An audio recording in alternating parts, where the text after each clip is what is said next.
Dayang Sumbi adalah seorang putri raja yang berparas cantik dan berhati mulia. Ia pergi mengasingkan diri ke hutan karena bosan dengan kehidupannya di dalam istana. Di samping itu, hal ini untuk menghindari pertikaian antara kerajaan tetangga yang berebut untuk mempersuntingnya. Karena kecantikan paras dan baik budi pekertinya, banyak sekali pangeran dan putra bangsawan yang ingin meminang putri raja ini. Akibatnya terjadi peperangan antar kerajaan karena semua pangeran dan para bangsawan tidak ada yang mau mengalah. Melihat kejadian ini, Dayang Sumbi menjadi sedih dan akhirnya mohon pamit kepada ayahandanya untuk mengasingkan diri. Dengan berat hati, Sri Baginda Raja merestui permohonan anaknya tersebut. Di hutan, ia ditemani oleh anjing jantannya bernama Tumang. Untuk memenuhi kebutuhan sehari-hari, Dayang Sumbi menenun kain yang kemudian dijual di pasar. Suatu hari, alat tenunnya terjatuh dan menggelinding ke bawah bukit. Dayang Sumbi malas untuk mengambilnya. Tanpa pikir panjang, ia mengucapkan sumpah. Siapa yang bisa mengambilkan alat tenunku? Aku bersumpah, jika perempuan, ia akan kujadikan saudaraku. Dan jika laki-laki, akan kujadikan suamiku.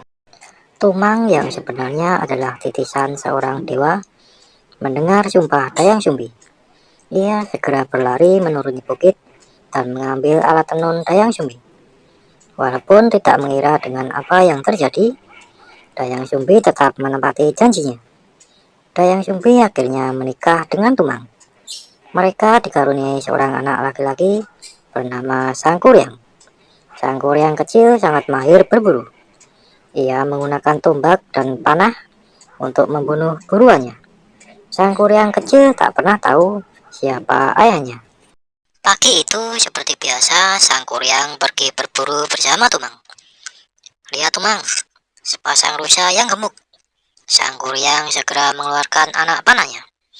Namun sayang, kedua rusa itu sadar adanya bahaya dan melarikan diri. Anak panah itu hanya mengenai paha salah satu rusa. Sangkuriang lalu menyuruh Tumang untuk mengejar rusa itu. Cepat Tumang, kejarlah mereka. Gigit kakinya supaya mereka tak bisa lari lagi. Perintahnya pada Tumang. Dalam hati, Tumang sebenarnya kurang suka jika putranya itu membunuh hewan-hewan hutan.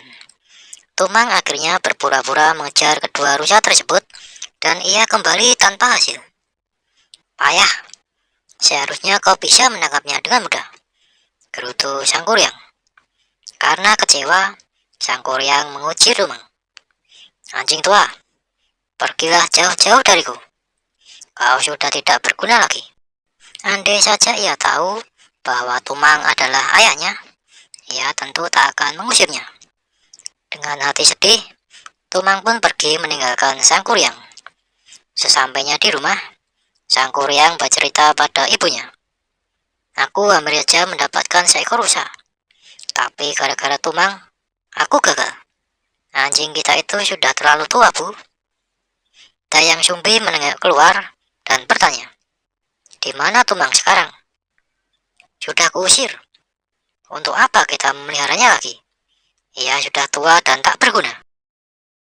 Dayang Sumbi terkejut. Apa? Sangkuriang, berani sekali kau mengusir Tumang. Dayang Sumbi marah sekali.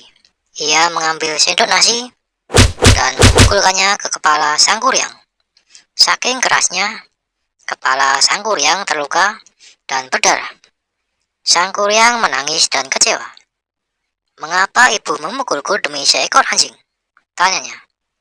Lalu ia mengemasi barang-barangnya dan pergi meninggalkan rumah. Dayang Sumbi menyesali perbuatannya, tapi Sangkuriang sudah terlanjur pergi meninggalkannya. Tak terasa hari demi hari berlalu. Sangkuriang sekarang telah dewasa. Selama kepergiannya, ia menjelajahi seluruh negeri. Ia pindah dari satu desa ke desa yang lain. Suatu saat, tanpa sadar Sangkuriang kembali ke hutan, tempat ia dulu tinggal bersama Dayang Sumbi. Hutan itu sudah jauh berubah. Pohonnya tak lagi banyak dan digantikan oleh rumah-rumah penduduk yang bagus-bagus. Sang kuryang benar-benar tak mengenali bahwa inilah hutan tempat ia tinggal dulu. Saat sang kuryang melewati pasar, ia melihat seorang wanita cantik semampai. Cantik sekali wanita itu, gumamnya. Sang kuryang tak tahu wanita itu adalah Dayang Sumbi, ibunya sendiri. Sang kuryang mendekati wanita itu dan mengajaknya berkenalan. Mereka berdua pun saling jatuh cinta dan sepakat untuk menikah.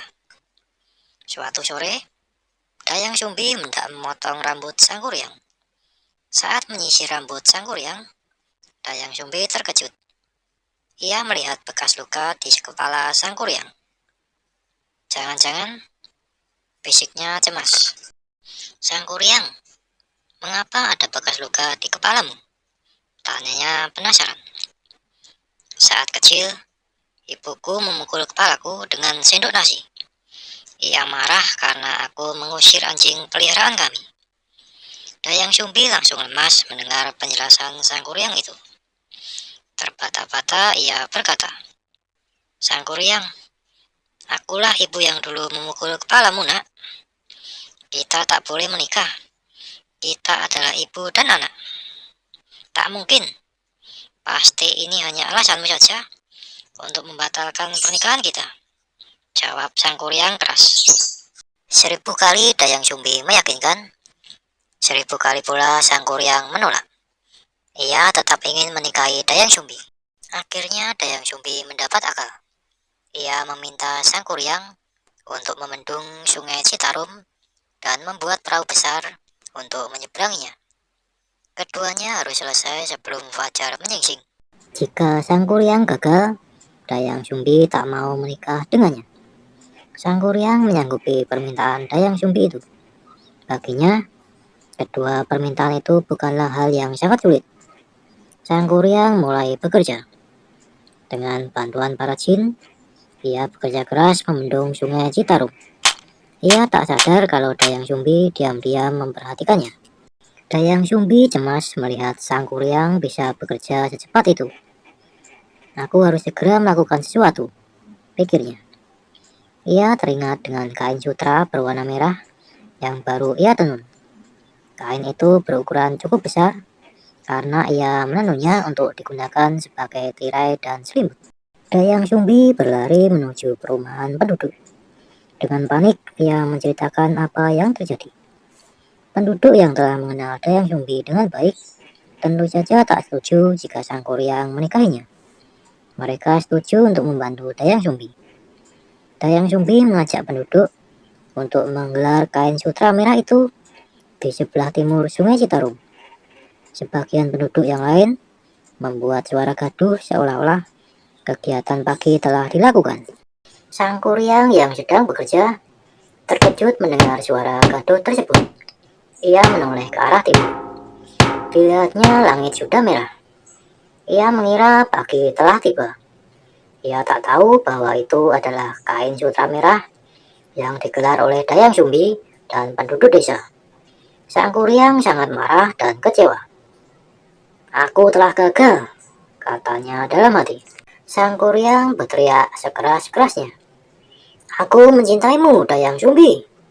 Aku benar-benar mencintaimu." Sang kuryang tak bisa melawan amarah dalam dirinya. Dengan segala kekuatannya, ia menjebol bendungan yang ia buat. Air pun tumpah kemana-mana. Ia juga menendang perahu besar yang terbuat dari kayu. Perahu itu terlempar jauh ke arah utara dengan posisi tertelungkup.